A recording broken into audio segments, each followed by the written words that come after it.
Right,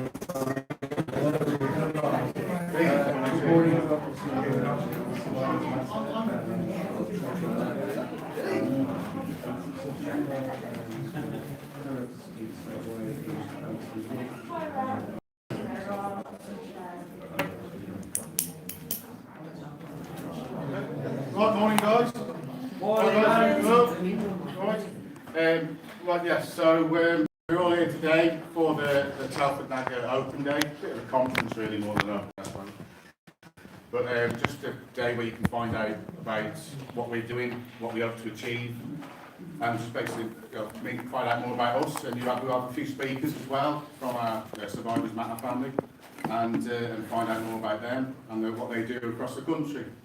So, right, we'll start off. Apparently I've been told I've got to do health and safety for this, so I'm doing it, right. So, yeah, so fire alarms, they exist, right, so yeah, right, that's means of escape, it's not the guy in Simpsons, by the way. Means of escape, there's a door there, just shoot down, right. We've got, what's that? Muster bomb, yeah, right side in the car park, right, yeah. I really don't like doing this. First aid, I don't do it, so don't ask me. But we've got a first aid kit in the room. Toilets are right at the back of the room there. And if you can turn your mobile phones onto silent, just so it doesn't disturb people speaking. So yeah, that's that bit done. Oh yeah, we'll have breaks. What we'll do, we'll have the speeches. People that will do our speeches, then we'll have a bit of a Q&A, and then what we'll do at the end, if everyone just moves the chairs to one side, and we'll just all have a bit of a, mingle and have a chat with each other and meet each other, like, basically. So, yeah.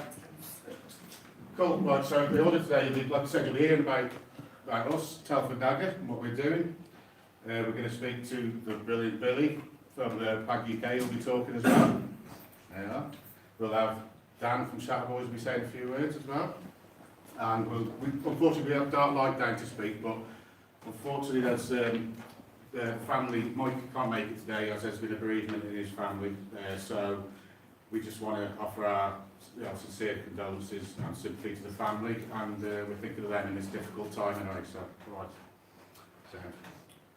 right then, so I started, this all come about really from a protest back in March. I organised a community protest after we saw the Daily Mirror article, and it basically, I went to a local school which was badly affected by the grooming gang epidemic in Telford. There was Lucy Lowe was in my class at school, who, as we know, sadly passed away. And there were other girls that I knew that were affected by this, and also a friend of mine recently, her daughter's been going through the same thing. So it's something that's been close to my heart, and it's been something I've been talking about for a long time, and people didn't really seem to acknowledge that there was an issue until maybe it's come out recently. It seemed to be more people, and we kind of got on the bandwagon, I suppose. I started one group, it didn't work out, but then I bumped into, I had a chance meeting with some guys, I bumped into Billy for the first time, never looked back. And then we, through John Clinch, who can't be here today, but I want to say big thanks to John Clinch. He's sunning himself in Monaco still at the moment, so but it was thanks to him that we got Telford NAGAH up and running. We've been set up to, there's different areas, obviously prevention's a big thing. We want to basically safeguard the community, safeguard the kids. We want to make sure that this town is a safer place. We want to make sure that survivors, girls out there or boys out there, they can come forward, they can speak to us, and they will be heard. And it's basically trying, and also we want the relevant authorities to make sure that they're doing everything they can to safeguard these kids, which we don't think they've been doing over the last many years from now. So, on the back of that, we started off, I got around the table with Tom Harding, the superintendent. We had a meeting with him straight away, and on the back of that, we've been now working with the CSE Police Task Force team, where we take any cases to them, because clearly there's not really a trust. The public's trust in frontline police is pretty shocking, and to be fair, I don't blame them because of the way the girls have been treated. It's been some stories which we won't go into today, that they have been let down massively by the police. So due to this, we obviously bypassed the frontline police and take it to the CSE team, who I can say have been fantastic so far. We've probably had in excess of 30 cases in probably 5 or 6 weeks, but this varies from grooming to online, because we have got a specialist online team that we link up with now as well, so if we get anything online, we'll pass into them as well. So we're covering all bases, because we are targeting, it's not just grooming, we're targeting all forms of child abuse. And we've met with the council, we've met with Tory councillors who have been very helpful. We've met with the heads of the council. We're going to hold regular meetings monthly with these as well. So we are really starting to establish ourselves in Telford, and we are really starting to make a difference. We've got a lot of people coming forward to us, not just with cases, we're getting survivors coming forward. Sometimes it's just a case that people have contacted me just to say they were abused as a child. They don't want to say anything, but they're getting off their chest, which I think is great to be able to be approachable by these people, to actually feel comfortable enough to say this. And it's about empowering them. So we've got so many different avenues we want to look at, and we'll go into that in a minute as well. So, and like I said, it's been using the community, the people in our group who are giving us information. It's been so crucial, and it's all about, I keep saying on the group, it's about getting your eyes and ears out there, and that's why we don't want 10,000 people just for the numbers. We want it because we need more people to safeguard the community. That's all we ask for. And so it's a case of, like you say, on the group you'll see the add button. Just hit the add button and add as many as your friends as possible, because the more eyes and ears out there, the better chance we have. So, right, so we go on to come up with the Telford NAGAH apps. I want to just discuss a few things that we're looking at doing. So we've got A is for awareness. So we've got planned, we want to do, we've already had some leaflets been done that we've had for open, for carnival, etc. and stuff like that. But we're going to get some leaflets drawn up, but for different areas. We're going to look at the schools, we want for the parents as well. Local businesses, separate ones for them. Basically just leaflets to cover all the areas of the community. But also, the one thing it's quite a tough subject sometimes for people to talk about, but the one thing we want to do is to tackle child abuse. It's pretty much like any other crime. It's like robbery, for example. You can have house robberies, armed robberies, you could have street robberies. Child abuse is no different. You've got different areas of child abuse. You've got your online grooming, which is predominantly white, British male. You've got family abuse, which is predominantly white, British male. You have, I don't like to use the word, regular paedophilia, which is predominantly white, British male. But then you've got grooming gangs, which is grooming as a business, and that is 84% nationwide are Pakistani males. Now, we should be able to say that along with all the others. We can say they're predominantly white and the other ones, so just call a spade and say it how it is. And in order to tackle online grooming, and in order to tackle family grooming and abuse, and in order to tackle grooming gangs, we have to tackle each one separately because they're different crimes. So it's a case of breaking the taboo and speaking openly about it. Don't feel like, I've been there before when I was at work and that people don't want to discuss it. If they say, oh, we don't want to discuss this, discuss it with everyone, discuss it with your friends and family, because there are real girls out there that are being raped up and down the country, and there are real girls that have unfortunately been killed as well up and down the country. So, and also with the awareness side, like I said, we'll do a lot. So these leaflets we want to aim to target each area, online grooming and doing all that. And it's a case of, like I said, getting everyone to speak and talk openly about it. We've got prevention strategies now. Like prevention, we've already been using the public, which has been fantastic. The people in the group have been coming forward with any cases that they get. Anything that see that, just however small it is or whatever, if they see something that doesn't seem right, they report it to us and we took it to the police. For instance, I'll just touch on one we had the other day where there was a car, someone sent in the number plates for a car outside a house, and the police are looking into it, and the car was actually registered for someone from Middlesex, and they think it may be a county lines incident. So, you know, we are getting cases that coming, and the police are contacting us regularly to feedback, and there's a lot going through at the moment. So use it, what we want to do, as I said before, get more people added to the group, more eyes and ears out there, and just if they see or if they hear, just to tell us. Also, you'll hear more from Billy in a bit, but up in Rochdale they do the parent patrols, which has been hugely effective up there. Despite what the Shropshire Star said about it when I've mentioned it before, it's not a vigilante thing at all, it's just a case of safeguarding the community. So it's something that we're looking at areas that are being affected and trying to work out where best to use it, where it will be utilised, and hopefully eventually get volunteers, and we could run similar kind of patrols in Telford, and obviously link in with the police where needed there as well. So we've got different areas of prevention and just basically trying to safeguard the kids. Peer-to-peer support. Now this is a bit of a new one really that I was thinking of, and this is more on the back of the Survivors Matter movement, which I'm a founding member of the guys, the family really, and you know, this is another thing. We've got these survivors out there who are empowered to actually help other people and help someone, you know, move from being a victim to a survivor, and to help each other, because I think sometimes we had an instance recently where there was a young girl who had been, you know, obviously had been abused, has been going through grooming, but she was also into drugs. But when it comes to the actual support side, someone who went to see a drug counsellor who actually really helped them, but yet when it comes to the abuse side, she wasn't getting help. So it does help when you have someone who's been through a similar experience. So that's something that we'll definitely look, and I think Dan will discuss that more in a bit as well. We've also got then the support side. We don't feel the support side is good enough out there for people. We've had many, well, again, we had a girl that contacted me a while ago, a 16-year-old girl who had been, her case was with the CPS, and she was refused, basically she was told she wasn't allowed support because it was with the CPS. She was refused for like 3 support groups, and I asked her what support she was getting, and she said the A&E department were great when I tried to kill myself.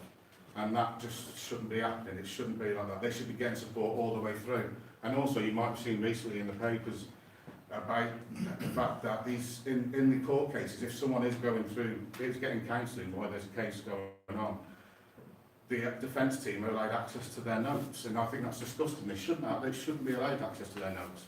So that is another thing we need to really look into. So it's just a case of making sure that they're, you know, we need. Thanks, Deb.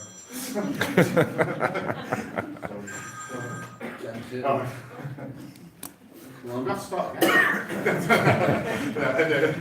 Yeah, so the support side is something you really need, because there's so many people that are on waiting list, not just for, you know, the survivors of abuse. Also, you've got parents out there that only need support. There are a lot of parents that are on waiting lists for support, and they need this help now. So I think it's a case of that we need to ensure that the support is out there, and it's something we're going to push for as well. So that's a bit about what we're going to be doing now. So I mean, afterwards we'll have a bit. I will be around talking to everyone, and we can. Anyone else wants to ask any other questions, then we can do so. Right. Also, before we continue, I know I'll usually do this at the start, but I just want to just stop everyone just for a moment. As I touched on before, there was 3 girls that were tragically lost their lives as a result of what's happening in Telford. We've got Lucy Lowe, we've got Vicky Round, and Becky Watson, and the families are here today. So I just want to before we continue now from my list, I just want to take a little bit of a moment just for these girls, if you can.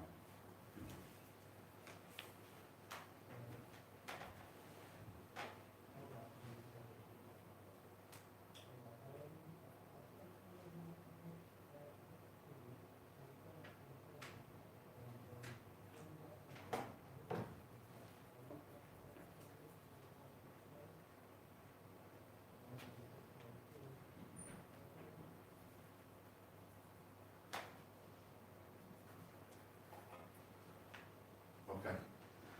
Yeah, thanks for that. And yeah, again, as always, we're here for the families of these girls as well who've been through obviously terrible times, and they should never be forgotten. They're always in our thoughts anyway. Right, so now I was going to get you done to speak to. Maybe later, yeah. So right, so what we're going to do now is Phil is going to speak, but he's just out and he's gone away. So Lee, do you want to say just a couple of words about what you're doing with NAGAH?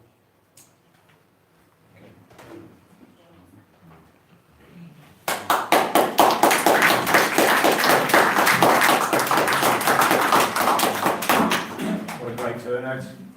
Hello, for those in the know.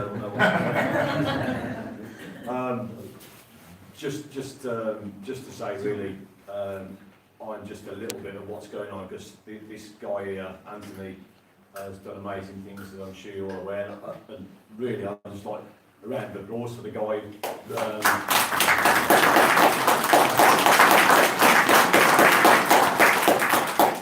Because the little bit I do is probably 10%, he's 90%. He's here, there and everywhere, even to the extent where he's pretty much lost his job through what he's doing. And the guy needs our support in all sorts of ways, really. This is in Telford based, we have all this going on here, but it's going on in Sunderland, it's going on in Swansea. I was in Swansea last Thursday, they've got a major problem down there, so we'll be hitting Swansea soon, taking a couple of guys down and doing talks and finding out the true extent of what's going on. We've already been to Sunderland, and we know there's rape of a different kind going on there, where they're spiking drinks and raping girls in gangs, and it's an epidemic. It's not just Telford. It's everywhere. What I would say, if you've got young children, make sure you know where they're going. When they go out the door, you need to know where they're going, who they're going with. Never let them travel alone. Always make sure there's two of them. Give them a time to come in. I've got a 16-year-old lad who's giving me dog's abuse because I say he has to be 10 o'clock. If he goes anywhere, because all his mates are allowed to stay out till 1 or 2 o'clock in the morning. Well, I don't agree with that. He's 16 and he's my boy, and I couldn't cope with anything happening to him, so I'll make sure he's back for 10 o'clock and not suffer the abuse. But that's all I've got to say, really, guys. I've got nothing prepared today, so I wasn't really going to speak. But get behind Anthony, Billy, Dan, everybody. These guys are doing amazing, amazing things, and for all the abuse they take from all of the groups, it's worth it, isn't it, guys? Yeah. Because what you're doing is amazing. What you lads are doing is amazing, and I applaud you all. So thank you, guys. Thank Cheers. you. Thank you.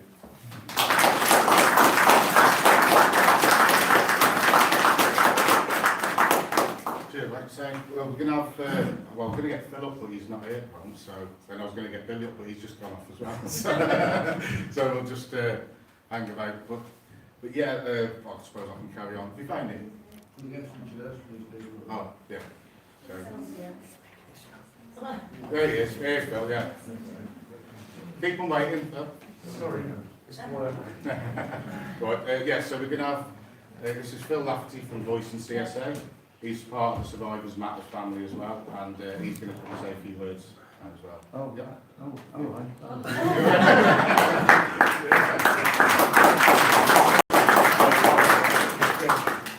Hi, as I said, I'm Phil Lafferty from Voice of CSA, and we are holding meetings all over the country, and we're also now involved with Survivors Matter. We're involved because we care about the work that we're doing, and we will work with any organisation, whether you're left wing, right wing, upper centre wing, whatever wing.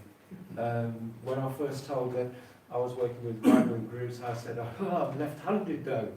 So I didn't really have a clue what sort of like politics were going on about. Now, I was sort of like quite perturbed this week because our patron is Chris Harper, who played Nathan Curtis in Coronation Street. And anybody can contact his agent through his Twitter handle, because the details are there. So somebody took the opportunity to contact his agent this week and sent a load of vitriol about the work that Chris Harper was getting himself involved with paedophile hunting gangs, right-wing extremists, and so forth and so forth. Well, I immediately sent a response because Chris wasn't quite sure how to respond, and my response, I'm using the iPad at the moment to film this meeting. It's on Facebook Live, so if you're watching on Facebook Live, please share it. So my response was that we are voicing CSA, not voiceless CSA. We will speak with organisations, whether they be right-wing or left-wing or any other way. And also that while we're working with these people, we have to remember why. Why are we doing this? Is it because we're all after a bit of fame and glory for something wonderful? No. What we're doing this for is because of one of the most despicable acts that you could imagine being perpetrated against children by vile, evil perverts.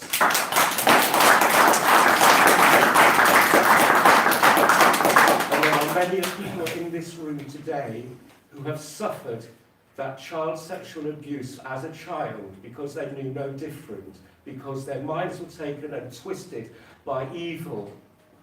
And we are here because we wish to stop that happening to other children. I use my mantra over and over again, which I had a notification this week that I plagiarised it from JFK. It's a famous quote that JFK used, and he said, ask not what your country can do for you, but ask what you can do for your country. My version, I like to call it an adaptation, not a plagiarism. And my version is, ask not what the future can do for your past, but ask what your past can do for the future. It's so similar, I just don't know how I managed to get away with it for so long. And then there was another one, but I can't remember that one now because I'm slightly on the spot, but I'll remember it and come back to it eventually. But anyway, so to all those people who are writing in and trying to cause havoc and trying to split people up, and well, basically what you were trying to do was take Chris Harper away from Voicing CSA. Well, what you actually did is got Chris Harper to contact Voicing CSA straight away and ask how he should handle it, because we work very well together. And I trust him and he trusts me. And I trust so many people in this room today as well, because you've all, each and every one of you have gone out of your way, you've travelled all over the country at your own expense, you've not winged anything or done anything apart from supporting other people, other groups, other organisations. And I say to those people out there who keep knocking us, keep trying to pull us down, the more you bash the walls of our campaigning and our work, the stronger you will make us, because we are not here for anything else but to make sure that children in the future are safe and they don't go through what we went through as children. And if you can't deal with that, then there's a four-letter word that begins with F.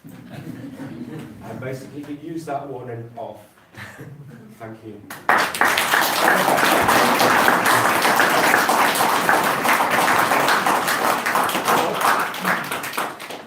Thanks, Phil, that's great. Okay, right then, we're going to get some speakers up there, and we're going to start off with the Dan first. Go on, Bill. Right, we've got the legendary Billy.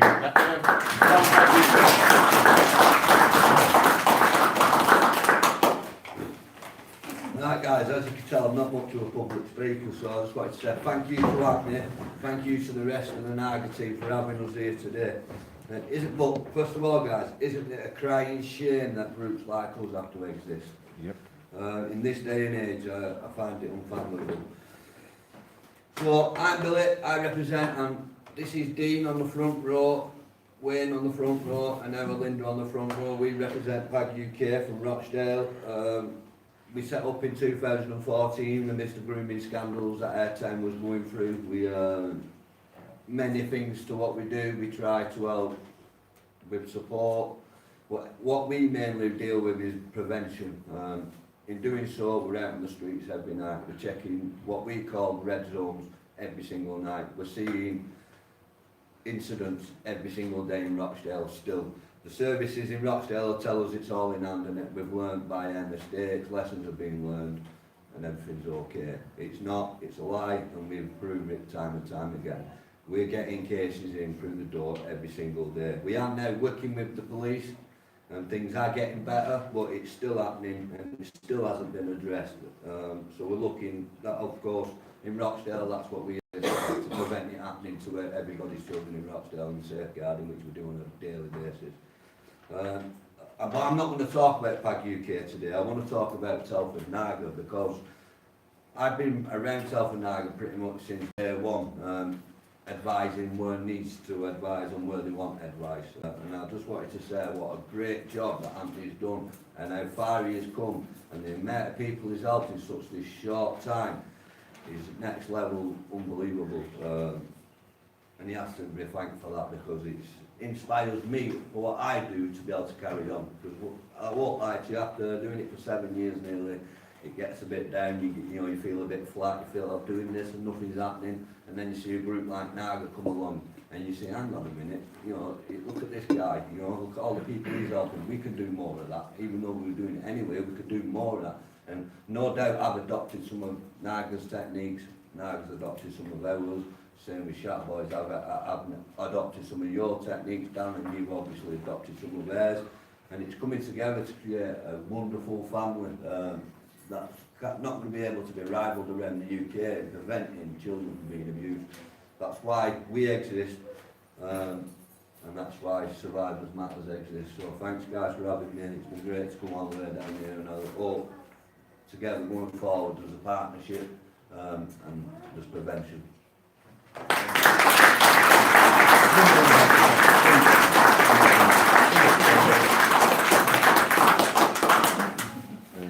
We've also got Linda coming up to speak now from Rochdale as well. Mrs. Rochdale. Yeah. Yeah, there you go, Mrs. Rochdale. Mine's a slightly different angle because I've been on the one case for 24 years, which is a no-view school that was a residential school in Rochdale, where my son had the good fortune to attend. Right, so I put it here that I'm the mother of a young man who was sent to no-view school at 9 years old, as it was considered a suitable placement for a child of his age with particular special educational needs. No-view school was a residential Monday to Friday placement where the children lived in house units. If I had any idea of what had been happening and was still happening there at that time, he would never have gone there. But it was kept secret from the parents of the boys. My son was lucky, he wasn't sexually abused. Isn't that ironic when you think of your small child as lucky because he didn't get sexually abused at school, where all our children are meant to be in safe hands? Although I wasn't aware at that time of the sexual abuse suffered by those boys, I was aware that my son came home with black eyes, split lips and bruises. When I queried his injuries, I was fobbed off with he was accident prone or it was through boys' rough play. He miraculously became less accident prone when my very quietly spoken partner said he was going to get some body grafts and X marked the spot on him when he came home, and then to school and make those same marks on the staff members that were present at that time. Threatening. Nicely though, very quietly spoken. Apparently I made a catalogue of complaints, that's their words, not mine, which I recently found out that I was supposed to have withdrawn. I never ever withdrew any complaints, and if I did, I would have still been fighting for justice. Over the years I've given statements to Operation Cleopatra, Operation Jaguar, Operation Clifton and back to Jaguar. I recently had a visit from the Jaguar detectives who have been investigating the historic abuse of the boys at No-View School. After 24 years of trying to get justice, I was given a glimmer of hope under the Children's Act. It states a person over the age of 16 in a position of caring for a person under 16 is responsible if that child suffers any harm or injury, sexual or physical. But they have come to inform me that nothing is going to happen about the physical abuse my son suffered at the hands of the deputy head of No-View School, a man who was also a magistrate at the time. They quoted the Children's Act and said it doesn't cover unless there are visible injuries to the child. Well, my further research has come up with an update on the 1933 Act, which is now the Serious Crime Act 2015, which states the government concluded the law in Section 1 could be updated and the changes made to Section 66 achieve this. Section 66 makes it clear that cruelty causing psychological suffering or injury is covered under the Section 1 of the Act. It clarifies the behaviour necessary to establish the ill treatment of the offence can be non-physical. That's from the Ministry of Justice, March 2015. This man had already had 2 official warnings about his assaults on school children. He had been moved from his previous school for assaulting pupils and was moved to No-View to continue his career of abuse on kids. this time to a school where vulnerable boys were, which was easier for him to get away with the abuse, as these boys was never going to be considered credible witnesses, therefore they could be silenced. I'll continue to fight for no view. In the 70s, 80s and 90s, the police stated that what was happening at Norview wasn't a police matter. Instead, it was a matter for the education service, as the sexual abuse was, they said, mainly peer-to-peer, and previously abused boys were passing on that abuse. Boys as young as 9 years old were being abused under the noses of the authorities at the building where abuse was taking place was directly opposite the council and social services offices. In fact, the police had a stake out there and watched it happening, but did nothing. At a meeting with the Director of Children's Services in Rochdale and a representative from the council legal team at the end of June, I produced a copy of some minutes from a meeting that took place 8th of May 92. At that meeting, among others, was the head of special needs, a school governor and a Rochdale councillor. It says in the minutes, I said that the schools was in house unit. Ashworth Junior block was involved in Smith Street toilets. Keep quiet. I brought those minutes for you all to have a look at. The ICSA report found no evidence of a cover-up at Norview School. I think that copy of the minutes proves that there was and still is a cover-up. In December of 92, Martin Deegan, who was the whistleblower, made an anonymous complaint to Child Protection Unit about the physical abuse by staff members on pupils. The names of both the staff and the kids are acted on my papers. He alleged the head covered up physical assaults on pupils. Nothing happened. The minutes also state that a Norview inquiry took place. The date is uncertain, but dates on the minutes state 28th of June 95. And it says that there was specific inquiries from one or two parents. It doesn't say what those queries were, but they were advised to check files, secure them in a one key secure schooling, disused schooling part of Rochdale. It's been denied to me that the records were stored there. The story goes, all records were destroyed in a flood in the town hall basement, but then there's the other fact that the schools where they was kept, supposedly, it burnt down. So I think we can safely say those records no longer exist. But I've heard rumours recently that the files on Cyril Smith still exist, but that's yet to be confirmed. If Norview files do still exist somewhere, there is an order that they will be closed for 100 years. Has anyone ever heard of school records being kept under wraps for 100 years? What was in those files, the records, or should I say who was named in them? It was a school, not a national security threat.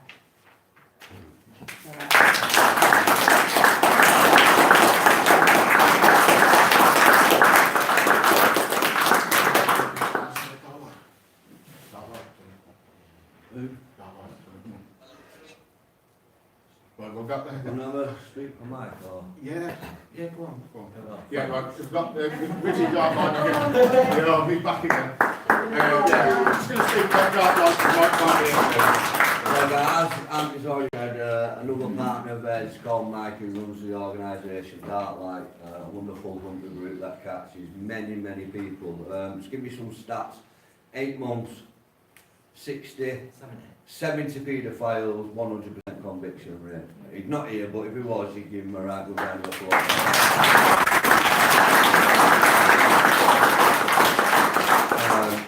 He likes to talk more than me do publicly, but I'm not going to last as long as he can. So I'm just going to say, Dartlight, watch out for him in the future for the Dartlight Foundation, because together, as a Survivors Matter family, this guy is an important part for us. So it's a shame he can't be here today, but family comes first for us all.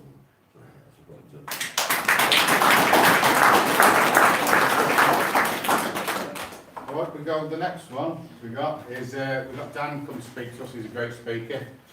Anyway, here's More flipping, less. flipping it. Yeah, so my name's Daniel Wollstonecroft. So I run a group called Shatterboys UK. So what Shatterboys UK focuses on is raising awareness and kind of I myself am a survivor, sexually abused by a family member, which shattered my boundaries, to be honest with you, sent me head into a state of being like sort of a washing machine on a spin cycle, really. You know, that came out in behaviours by being disruptive at school, running away from home, getting into trouble, just causing murders, really. You know, whilst I was in like sort of primary schools, I've been to many different primary schools, through being like sort of moved about and through my behaviour as well. But a big thing what I focus on is like sort of professional curiosity, you know, because I believe I'm in the position that I am in because of institutional failings, because nobody picked up on my behaviour and sat me down and said, what is up with you? What is up with this kid? I was just sort of labelled as a little terrorist, really, and that kind of stuck with me up until, you know, up until today, really, but in a different kind of sort of way, in a more positive way. You know, the impact of being sexually abused as a kid, you know, it ruined my life. There's no like sort of two ways about it. It left me vulnerable. It smashed my boundaries. Do you know what I mean? I was one of those people who wouldn't say no and struggled to say no. So someone would say, oh, Danny, do this, Danny, do that. Do it because I wanted to be liked, I wanted to be loved, and I wanted to fit in. But that ended up in me getting into a lot of trouble. And like sort of going into secondary school, you know, it was kind of difficult, but I had this sort of emotional resilience to put this mask on and pretend everything was okay, and just mess about and be a clown and all that kind of stuff. But I was extremely vulnerable. You know, from the outside looking in, I might have looked alright, like sort of happy-go-lucky. That's what it said in the like sort of school reports. But that's how I coped. Then, like sort of come to like sort of being 15. Someone befriended me at school. A guy from our area who used to sell drugs.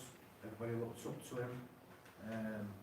You know, he took me under my wing because my dad was useless and he wasn't about. My mum wasn't about and stuff. With hindsight, now I know that he was grooming me. Got me on drugs, so I had an habit on heroin and crack when I was 15 when I was at school. Coming in school off my head, I was selling drugs in school. You know, nobody picked up on it. Do you know what I mean? Nobody said, what is up with this kid? Why is he behaving like this? Coming in school off his head and all that. Getting picked up by a guy who's like sort of 10 years older than me. You know, what this guy was doing is, he groomed me, got me on drugs, was spiking me, raping me, and that went on until like sort of 20 years old. Well, I was fortunate enough to get sent to prison to 21 years old. I was fortunate enough to get sent to prison and to like sort of get away from him, really. You know, so it wasn't the kind of like sort of the best of starts. You know, the reason I talk about this stuff is not, oh, check me out, I've sorted myself out, I'm great. You know what I mean? I don't say it because of that. We speak about our stuff to like sort of inspire hope. You know what I mean? So if I can turn my life around with being in a hopeless like sort of state of mind, you know, I've lost track of the amount of times I've like sort of been in rehab, prison, probation orders, all that stuff. None of that stuff helped me. I got worse. Do you know what I mean? You know, I've got sort of bad name with the police, really, as well. You know, that's why I'm not the biggest fan of the police, shall I say. Because, you know, I think why did another institution, yet again, like sort of failing me? You know, I've got like sort of 60 charges on my record, so I've been arrested like a lot of times. But nobody ever asked me, what is up with you? Why are you behaving like this? It wasn't until I got a drug worker. I worked with him for a bit, and he's like, I don't know what to do with you. So I thought, right, what am I good at? I'm good at committing crime, I'm good at taking drugs, so I'll be the best at that I can be. Do you know what I mean? Went back out, did a bit more research, as in taking drugs. You know, and I always had this thing in the back of my mind, you know, the abuse and you know, what we call like sort of drugs and self-harm and that stuff is like sort of a maladaptive coping mechanism really. It's not healthy, but it gets you through. You know, if I hadn't have took drugs for that length of time, I'd have done myself in, to be honest with you. So it really helps. I'm not advising taking drugs if you've been sexually abused, but that's how some of us cope through like sort of drugs and drink. So, but it was all right. This guy, this drug worker, there was something about him. So I went, put myself through a bit more pain, and I thought, I need some help here. I need somebody to talk to, but I didn't have the words to explain what had gone on to me, if you know what I mean. But that cupboard that I'd locked everything in was like sort of due to burst, really. And I went down on my bike to his office and I blocked his door. I thought, he's not getting in here till he helps me. He was like the manager of the detox unit. So we had a bit of a to-do with the door and that. And he's like took me in and sat me down and he said, has something happened to you when you was younger, Daniel? And he started talking about what he'd been through, and he'd been abused himself. And I don't mean this in a sick way, but I thought, thank God for that. Because I thought it was just me.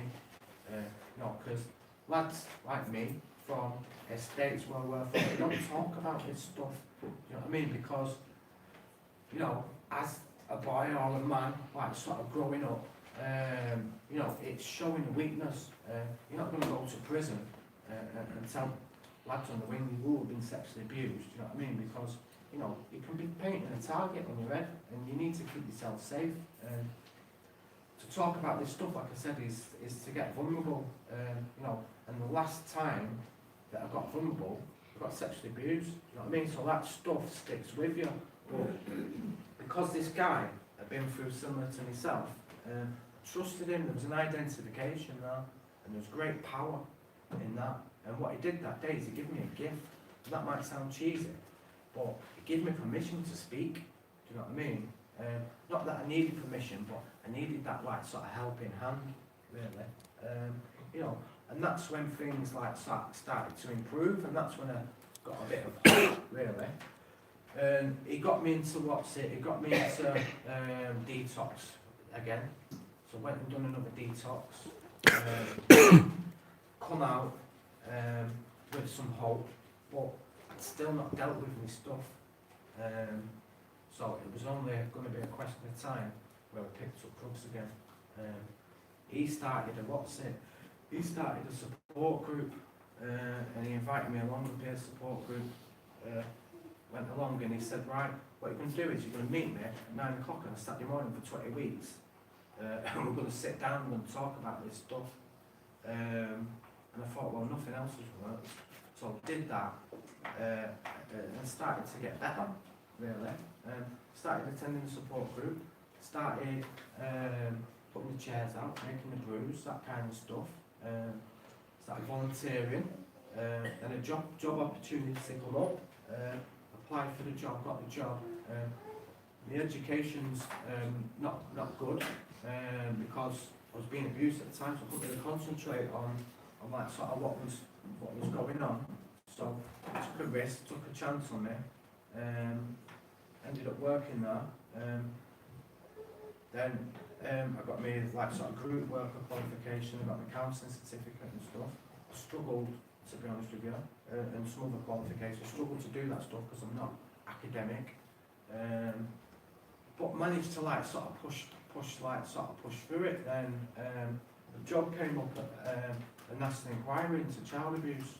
I went speaking at I got invited to a meeting when the inquiry came to Manchester back in early 2015, and got told there was some jobs going at inquiry, and I thought there's no chance on this God's given earth that they're going to give me a job, not with my track record and my criminal history and stuff. But applied for it and ended up getting a job, which was like sort of a miracle. I went down to London, there was all barristers sat around this table and these important people, and I thought, I've not a chance. And got a phone call saying I got a job, so you know, that was a miracle in a sense. And the reason I'm talking about this stuff, I'll lead on to it in a minute, which links on to like sort of the peer support.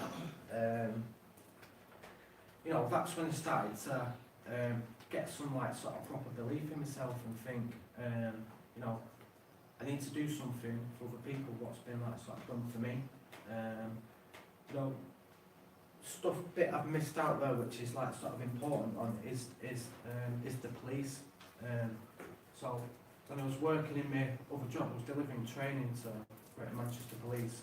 I get a phone call off this copper, this detective, and he went, yeah, the feedback from the training was great, but the majority of the coppers said, and the feedback was, why is Daniel not reporting this to police? And I said, one, I don't trust you, two, it's none of your business, and three, what you're going to do about it anyway.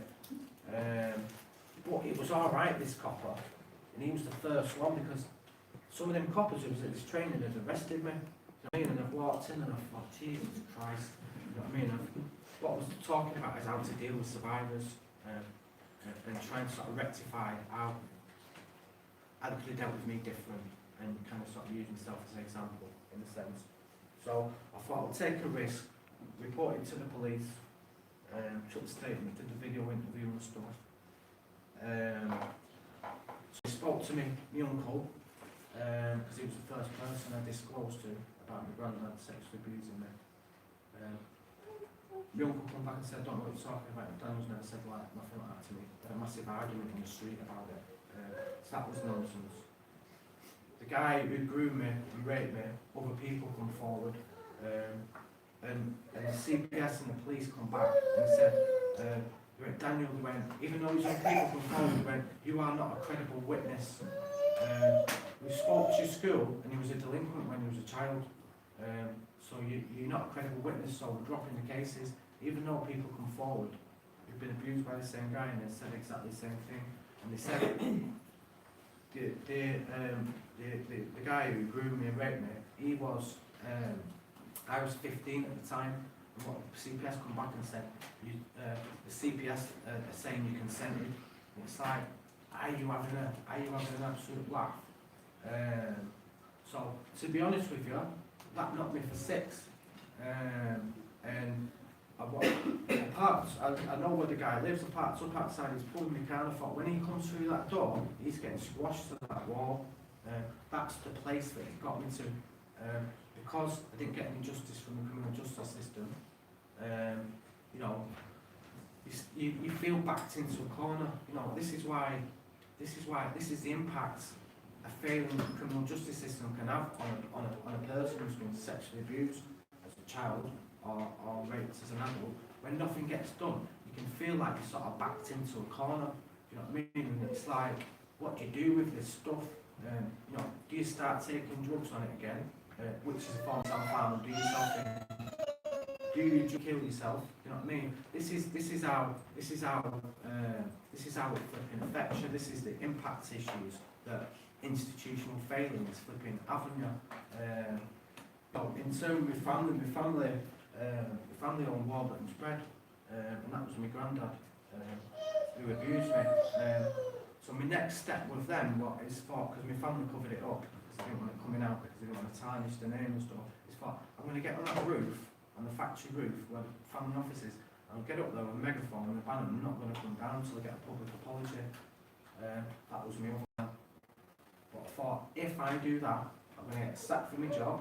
They're going to say, look, we told you he was mental, we told you he was off key, look at his behaviour, you know what I mean? And the only thing that stopped me doing that today, to be honest with you, is I don't want to lose my job because I've got to provide for my son, you know what I mean? And my son, do you know what I mean?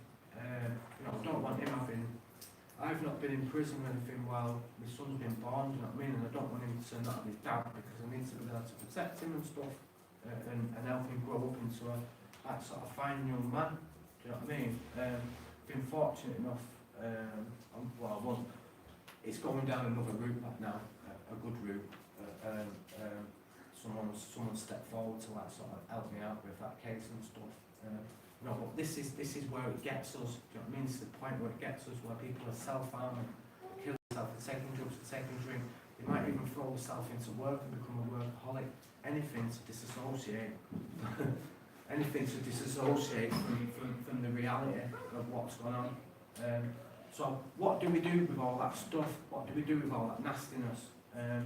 What we do is, collectively I'm talking about here, what we do is we try and polish a turd. You know what I mean? It's really difficult to polish a turd and make something good out of what's happened. You know, this is where Survivors Matters comes in. So as me like sort of role at Chat Boys, what we do is go everywhere where we can to like sort of raise awareness, speaking to professionals, get them to exercise professional curiosity. You know, if you see a kid that's coming in school that is stinking of pee, you know what I mean, is really dishevelled, can't concentrate, distracting others, you know, running away from home, all that kind of stuff. Telling them and instilling them, do not be frightened of asking that question, do you know what I mean, because potentially it could save someone's life.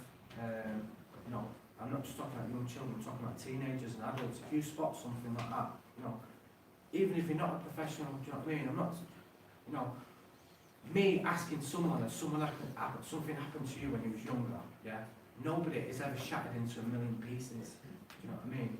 No one's ever died from being asked that question, you know. Yeah, what if you're wrong? Yeah, you're wrong, do you know what I mean? But I think the risk far outweighs asking someone that question, yeah, and being wrong, rather than not saying anything, turning a blind eye, burying your head in the sand, you know what I mean? So part of our like mission is like the Green Cross Codes mission, yeah, is to get people up and down the country, you know, in the UK, to talk about child protection, body safety, boundaries with their children. So it's talked about, yeah, at the kitchen table, just like the Green Cross Code is, yeah. And if you want to talk about money, think how much money that will save the flipping government, because, you know, if you look at how much I've cost the government over the years with the police, jail, NHS, going into hospital, going into rehab, all that stuff, yeah. If someone had done something earlier on and asked that question, I'd have saved you a fortune, you know what I mean? Just by asking that simple flipping question. So going back to how we polish a turd, so we know what state the country's in at the moment in terms of like sort of funding for services and stuff. So there's I think one about 9 organisations in the UK that specifically support males. There's over 20,000 for women. I'm not getting down on women saying that. I think that's fantastic, but I think what we need to do is adopt what they're doing. Yeah, you know, in terms of the women's movement and stuff, I think the women's movement has been fantastic. Yeah, but why reinvent the wheel? Let's see what the women have been doing. How have they built up confidence to speak out and stuff? How have they got all these support groups up and running and stuff? What have they done that we can like sort of simulate for men? And it's not, I'm not saying this because I don't care about women and stuff, but I work specifically with males because I'm a man. I think it'd be inappropriate for me to work with females because, yeah, sexual abuse, it is sexual abuse, but you know, I personally think that should be like sort of same sex, like sort of dealing with that. So going over to like sort of Survivors Matters. So what we're doing is we're launching our first thing. We're launching our first peer support group over in Rochdale. The reason the first ones over in Rochdale is because we've been doing collectively quite a bit of work over there, campaigning, raising awareness, and people coming forward from Rochdale, from Cambridge House, from social services who failed, men that have been sexually abused. So it wouldn't be right for us to go over there and raise all this awareness and leave people in the quagmire or whatever you want to call it, and open a can of worms and leave them in a place of hate. So we're piloting our first peer support group over in Rochdale. That's on the 9th of October. We've secured a location for that. We're going to be running it every 2 weeks, so I know I'm going on a bit. So how that works is, what someone does is, we'll be launching the new email address soon, so people get in touch via email, so they can remain anonymous. They can make up an email address and stuff, because we don't want anyone to feel that they have to blow their anonymity. They might get in touch to just test the water. Some might get in touch and not come 12 months after. Some might get in touch, come to the building and flipping walk around it a few times and get off. Do you know what I mean? Because, you know, it's a massive step to walk through a door, yeah, to sit down with a group of other men and say, you know what, I was sexually abused when I was a kid, so, you know, you understand all that stuff. People who attend the peer support group, please don't feel that you come in and talk in graphic detail about everything what's happened to you.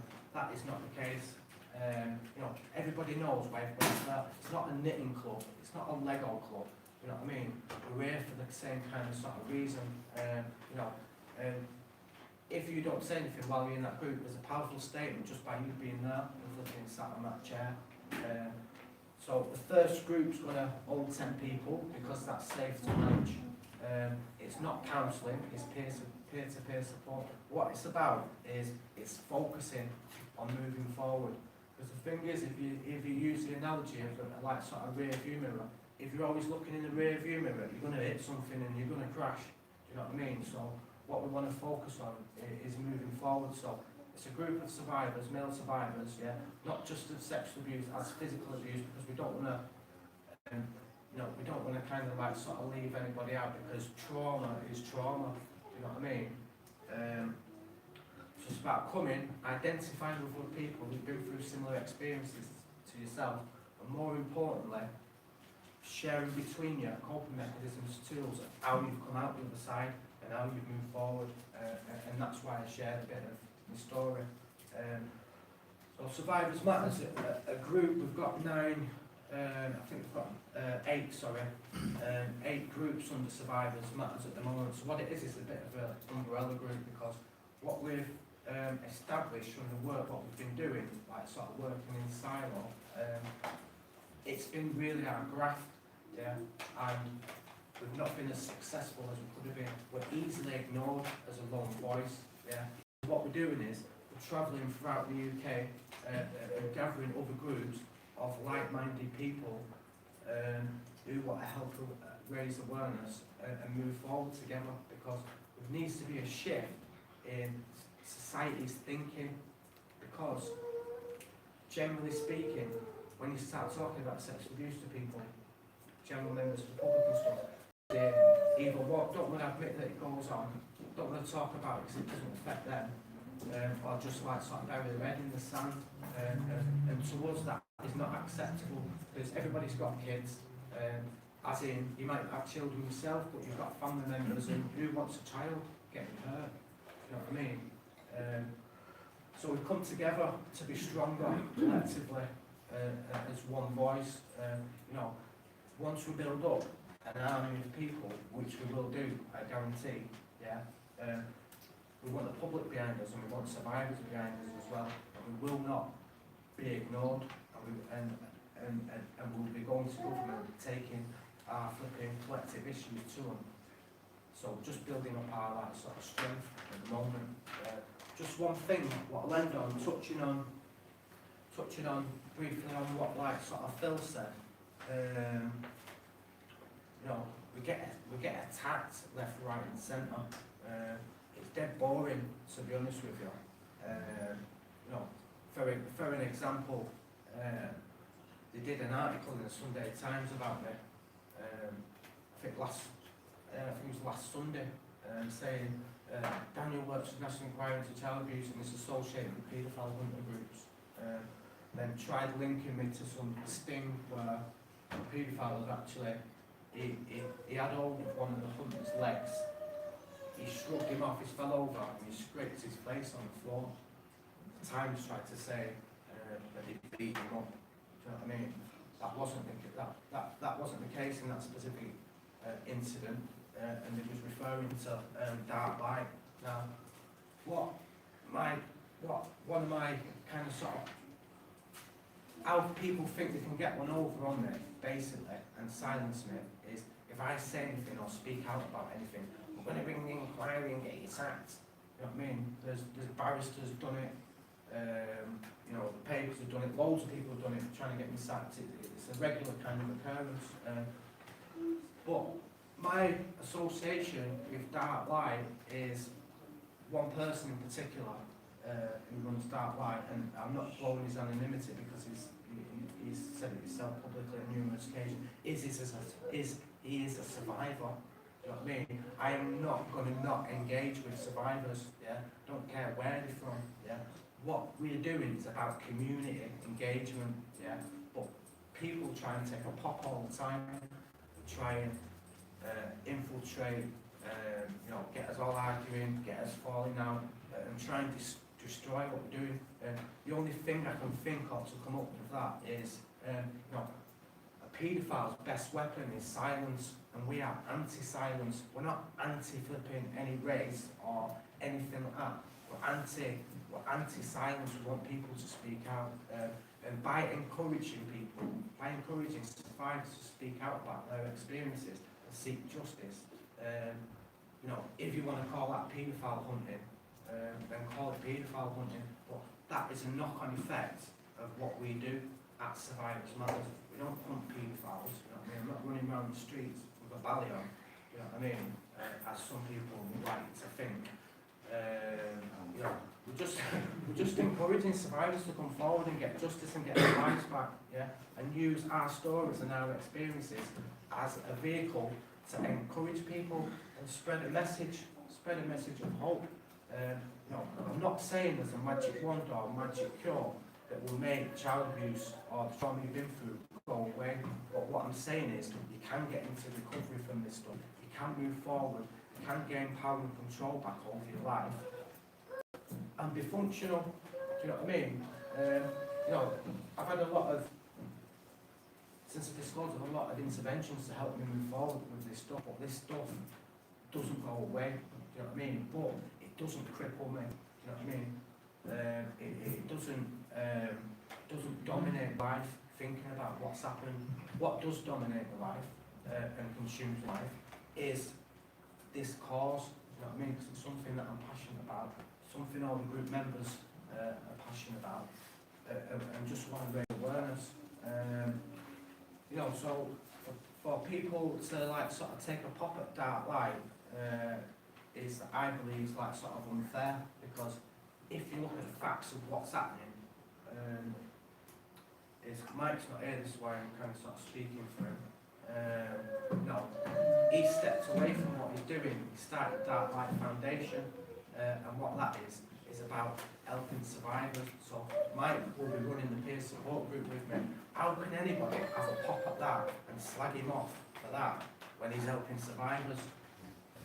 Unless they've got some ulterior agenda, which is to silence survivors. You know what I mean? It's bullshit. It's all bullshit.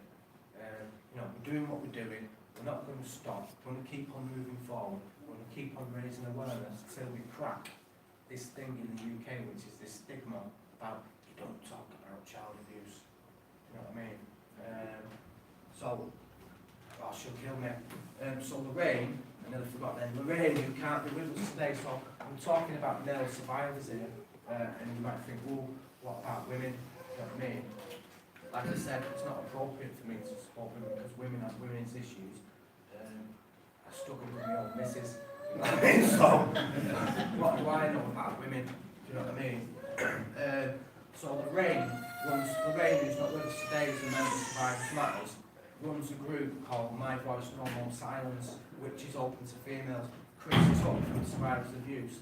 She runs Survivors of Abuse, and she's a panel member on the inquiry with me as well, and she supports females. So please don't think, oh, we don't care about women and all that. It's just not my thing. But there is other people in Survivors Matters that do that. So Lorraine's based down in London, Chris is based down in London as well, Chris being a girl.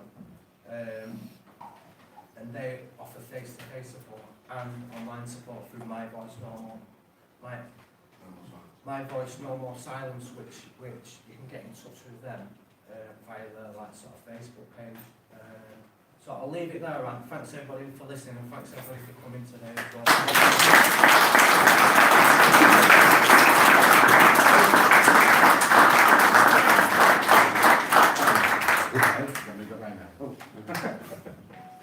Before I summarise, I'm going to, Phil just wants to say a couple more, I'll let him have like 2 minutes. So. He's on the second time, so Phil's just going to get up just for 2 minutes. Yeah, I just wanted to say that we are aware that, so like, Voices Here Say, That Boys, PAG, Telford, NAGAH, everything, we're all being watched all the time and everything by people, and then they're coming up with their own conclusions and their own hypothesis about what we're all doing and everything. Well, what I'd like to do is actually just say to people that are probably watching this now live, or they'll watch it later, and then they'll have a little sort of like a moan and complain and everything. Come and see what we're doing. Instead of sitting at home being a keyboard warrior, come and see what we're doing to protect children and what we're trying to do is change the future. Come and see what we're doing and see if what we're doing is right. And if it isn't right what we're doing, then tell us and support us and help us to do it right.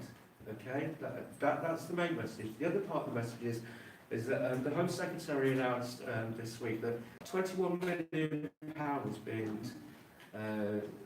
with survivors of child sexual abuse and exploitation. Now, £21 million, everyone's like flag waving and that's fantastic and all that, right? But protecting children is going to cost more than £21 million. This £21 million, when you look at it, at the population census and all that, there are over 13 million children in this country under age 16. So that means 13 million children are having this £21 million spent to help protect them against child sexual abuse. That's less than £2 a head. Is that all children are worth to the government? Less than £2 each? You know, I think that you need to put another zero on that figure at least to even start getting anywhere. So, message to the Home Secretary, if you ever get to watch this, put more money up there, mate.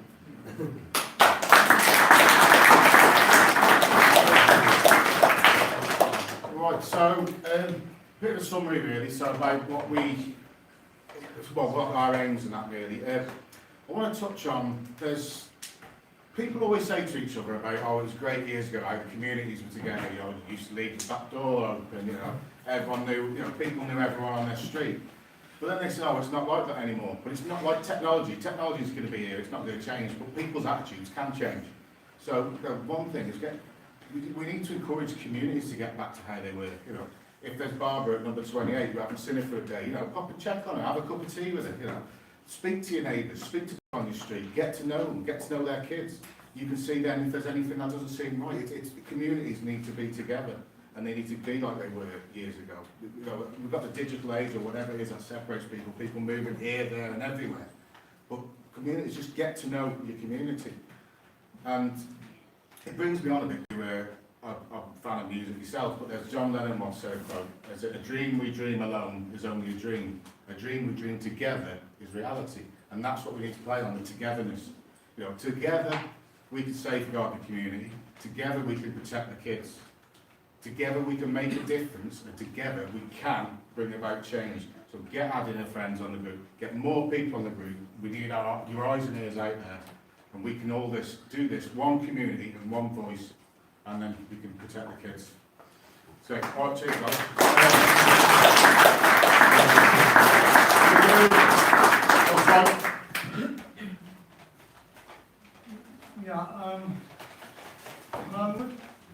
Do you want to speak, did you? Yeah, if you want. Yeah, you can come up before we do the recognitions, of course, mate. Yeah, go for it.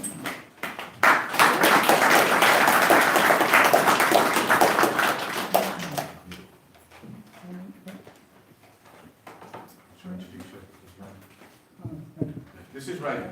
He's been out converting.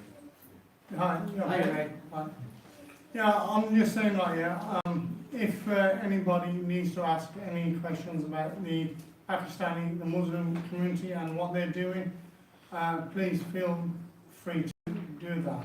And the Muslim and the Pakistani community in Telford are with the community, and they are supporting victims on their face and voice, and Vernon Rand's daughters have been involved in this, and we've managed to get one of Vernon's daughters back out of the clutches of the wrong people.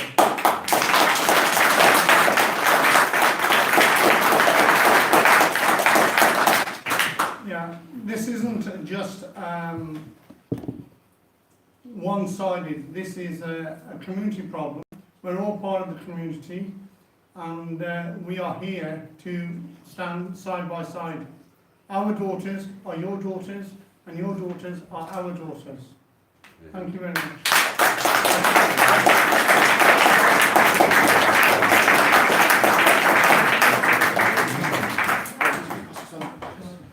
Right, we're on to, we'll finish that. So. And just mention, I forgot to mention, the peer support group that we're starting in Rochdale is just a pilot model. Once we've got this pilot model sorted, up and running, solid, what we'll be doing is then we'll be spreading that throughout the UK, setting up peer support groups. So it's not just solely to Rochdale. This is just the start and the pilot. Yeah, of what we're doing. Yeah, definitely. Okay, right, so we've had all that out of the way now. I just want to do basically, first of all, I want to thank everyone who's turned up today. It's brilliant, great turnout. Thank the guys who've travelled, the guys who've, the Survivors Matter family, yourself, and Phil obviously for travelling as well. A big thank you to John and his partner who travelled from London this morning and brought t-shirts up. So thank you very much. I will do a video later, which Billy's got me accustomed to doing videos now. So I do want a bit of thanks to all the names on it. But now, what I've got here is just want to say thanks to a couple of people who've been really helped us. First off, I want to thank someone she's been amazing getting doing the leaflets and everything done for us. She's been getting people on board, hounding everyone to be fair. And she's been a pest as well sometimes. But no, she's been great. Without her, she's been absolutely brilliant raising the profile of us. So, Anne, if you want to come up, just got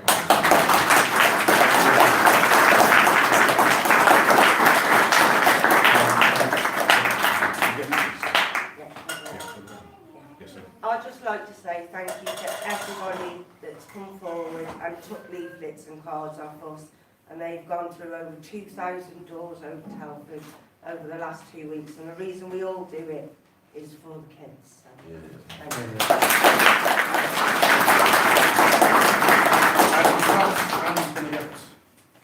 you. We've also got some flowers. I didn't get them obviously because I'm terrible.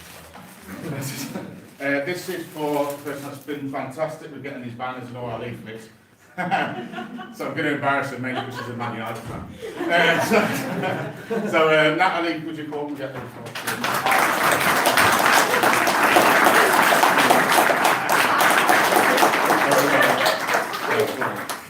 I'm not saying anything. Talk about the Reno if you want. Right, this last one's a very special one. We've got to know her really well. She's been helping us from day one with the group. We did an open day, a fun day in Lawley, and I was a bit worried because I should be with people coming up and asking her. She did fantastic out of the shell. She's recently spoke at a rally in Westminster as well. And for those who don't know, obviously she sadly lost her daughter, Becky Watson. But she's been absolutely brilliant to us, a godsend. And it's an honour. She's become my Telford NAGAH mother. More checking, oh, you're looking tired today or whatever. But she's been brilliant. And so, Torrin, if you want to go up,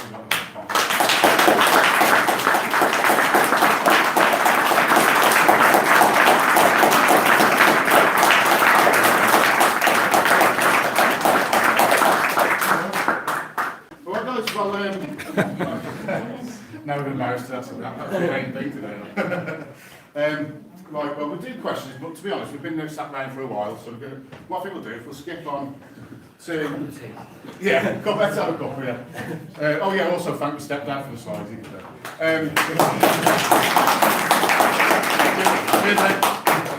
That's for you, that was, by the way.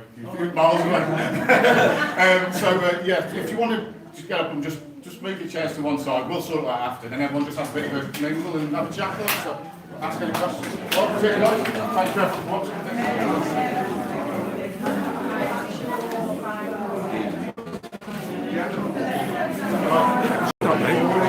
Yeah, it's still streaming now. Have a little walk about now. Yeah. So maybe at some point we have a little chat, just what you felt of it. Yeah, definitely.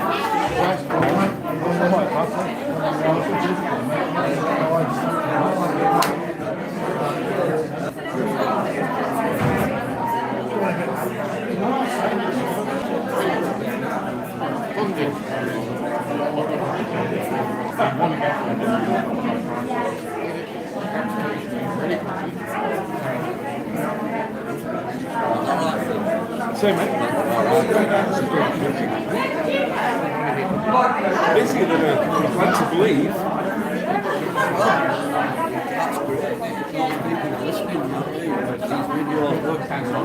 Definitely pass it straight out to people, doesn't it? The message we're giving is the right message. Yeah. Positive, constructive, mate. That's what you want.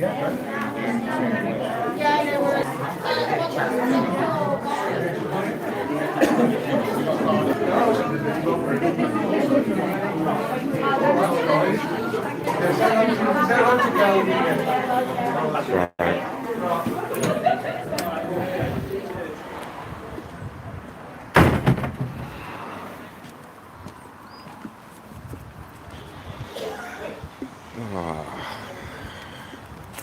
Time for a fag, guys. I know it's wrong. I know. But you know what? It gives me a chance to sum up. So, I know there was a guy, Chris, that was talking about the microphone. I do apologise, mate. I think what the problem was, more to the point, is some of the speakers were softly spoken. I've got a shotgun mic on here, so there was no issue with it picking up the sound. However, if people are speaking quiet and it's literally not underneath them, then there may be an issue. But you know what? Other than that, I thought that was an absolutely brilliant event. Very positive. It was full, absolutely full. Plenty of people there, all very concerned. And the way it was handled in a professional, positive manner. So that is the way forward, isn't it? You know? And what these guys are doing, you know, the likes of Billy, Danny, Mike, my condolences to Mike and his family at this moment in time. Obviously, Anthony, all the work that has been done to get this awareness out.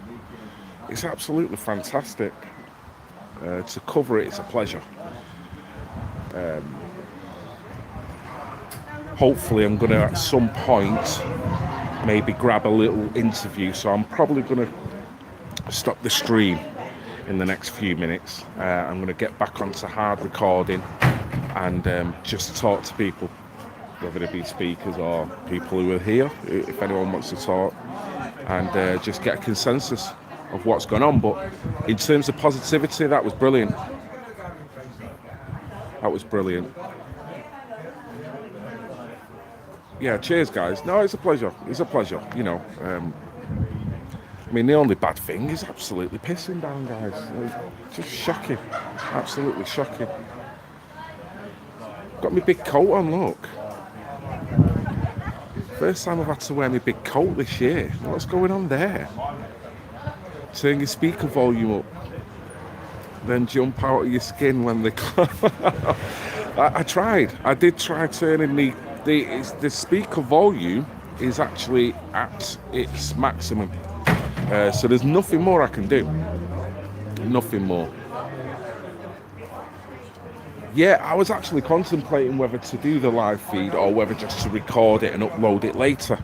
Now, also, what else I've got to say as well, there's a couple of fantastic ladies in Middlesbrough doing some very positive things at this moment in time. That is Sharon Binks and Natasha. I do believe they've got their event coming up. I'm sure it's at some point this afternoon, if it's not already started, in Middlesbrough. It's Justice. It used to be called Justice for the Women and Children of Sunderland. I do believe they've changed the name slightly now to reflect the fact that it's more of a regional problem rather than Sunderland. So I think it's something resembling justice to the women of the Northeast, is it? Or maybe mentioning children again. Sharon did mention it to me. I really apologise that I couldn't make it up there today. However, I'm here. There was interviews I conducted in Rochdale at the Survivors First event, which was a couple of weeks ago. Now, off the strength of that, I've come here today because I conducted an interview with Anthony Wood from NAGAH and Dean from PAG UK, but we done it in an area where there was a speaker playing in the background, and at the time it was quite loud and overpowering. Didn't realise that, and then it come to playback and it was just overpowering. So I spoke to Billy, said, mate, the interview come out, it was a pile of crap, sorry about that. I said, don't worry, we're having a Telford open day, and so this is why I've come down to do this now. So yeah, we all need unity. We all need unity. I mean, we were speaking to Anthony before, and yeah, there seems to be a little bit of backbiting and egos coming out with different organisations in terms of what NAGAH is doing, in terms of who should own the NAGAH title. It's all quite childish in a way. Same again, so there is seepings of partisanship. People are keeping away from certain organisations because they're partisan, rather than just unifying, sticking together. This is an absolutely positive event, so why anyone would give this a wide berth, I've no idea. We all should be sticking together. DFLA, FLA, NAGAH, PAG UK. You know, there's like 4 or 5 organisations that are all strong individually, but together, my fucking God, you break down walls. So we need a Trump. We do need a UK Trump. Sort this crap out. Yeah, well done to everyone who attended. You can see it, there's family members here from people that have died with what's gone on in Telford. And this chap here who's talking to this lady, he just literally, I didn't even know he was in the room. All of a sudden he's speaking, talking about the Pakistani community and their side. So he's all on what NAGAH's doing. He's very positive the way he sounded. It'd be nice if I could get maybe an interview with him at some point. So I'm going to probably do the rounds and see what's going on. Yeah, Melanie Short. Can't forget Melanie Short. And Justin from the DFLA as well. You know, political prisoners. I've just been updated from 1 or 2 chaps of Justin's plight. It's absolutely ridiculous. I've met Justin several times. He's a straight up bloke, really nice, down to earth, no airs and graces. You know, if you're kind of messing him about, he'll let you know. But he is a salt of the earth. So to understand what's happening to him in terms of what the Switzerland authorities are trying to do to him, why our authorities over here are not getting involved, it's unbelievable.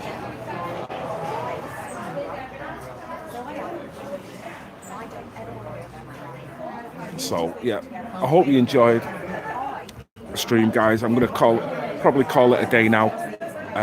1, because I need the toilet, my God, and 2, because I'm going to go back to hard recording, start recording some interviews, and then the work starts on the train home. Try to process it all and get it uploaded for you. So I've no idea what's going to come next, guys. Good luck to everyone in Middlesbrough. If you are going down, good luck to Natasha, good luck to Sharon. Thank you for everyone for watching the stream. And guys, I love you all as ever. Thank you to all the Uber support, even the negative people that have been on this stream. Yeah, there was no need for it going where you went. I'm all for freedom of speech, but when you're coming on someone's stream, please have a bit of respect. Yeah, I don't go on anyone's channel for the purpose of winding people up, for the purpose of antagonising people. So I know not everyone thinks like me, but that's just the way I am. So Phil needs a live stream of a different kind. What does that mean? Is that a positive, different kind, or a negative? I mean, you know, as it goes, that was fine. Great Brit normally does the moderating, so I don't know whether he was able to do it, because I did kind of drop it on him last minute. So I'm assuming that he wasn't at the helm, because certain people got in and just started being malicious. If you're going to be malicious, you're going, no need for it. It diverts all the comments to then start arguing, you know, and there was a lot of support. I couldn't really say anything because the actual meeting was taking place. So I sat there and I watched it, and I dealt with it myself. Thank you to one of the people who, through the comments, had alerted me how to do it, because I didn't know I could do it that way, and now I know, so I sorted it. It means you need a pee. Yeah, I do need a pee, and what can I say? My legs are crossing, so I'm going to mince my way to the toilet now, guys. Thank you very much. Like and share. Spread this. Telford is definitely waking up. Not forgetting. So love you guys. See you later, guys. God bless.